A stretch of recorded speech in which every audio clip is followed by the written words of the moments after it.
Para sa kaalaman po ng lahat, yung tao pong ito, kaibigan ko.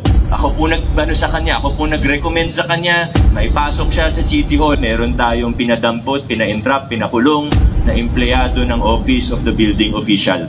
Dahil humingi po siya ng 15,000 at mukhang hindi niya first time ito gawin. Tama na, huwag po ninyong kalimutan, hindi po ako normal na mayor, hindi politika ang tinitingnan ko.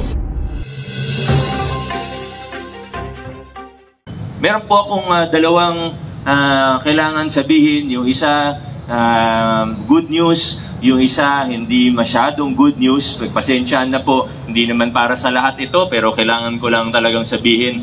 Unahin ko na po yung hindi masyadong good news. Yung hindi magandang balita. Pasensya na po, hindi naman, siguro 1% lang sa inyo ang dapat makarinig nito. Ilan lang ang dapat makarinig nito, pero kukunin ka na yung pagkakataon ngayong flag raising ceremony para sabihin po ito. Last week, bukod sa sunog, may mga pangyayari pang hindi masyadong maganda. Meron tayong pinadampot, pina-entrap, pinakulong na empleyado ng Office of the Building Official.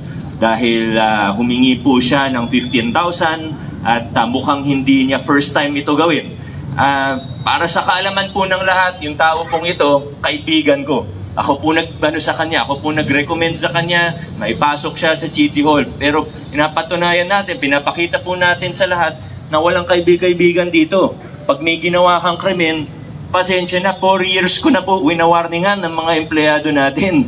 Mula sa lahat lang, lalo na client-facing natin. 4 years na naman ako nagsasabi na talagang maghihigpit tayo. Hindi naman siya yung una din na na-entrap at napakulong. Pero kumbaga, tama na. Huwag po ninyong kalimutan, hindi po ako normal na mayor. Hindi politika ang tinitingnan ko.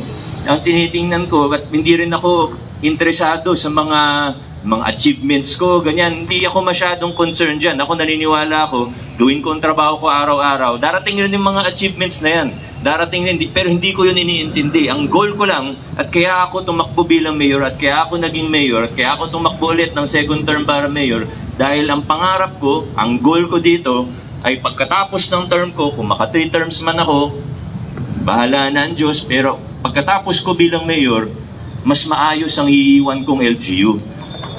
Mas mahirap nang maging korap. At tandaan po natin, ito yung lagi natin sinasabi, hindi tayo bara-bara kumikilos. Meron tayong, ika nga, political science student ako, ika nga, may theory of change tayo, na gusto natin, unti-unti natin baguhin ang hindi lang LGU, kundi kultura.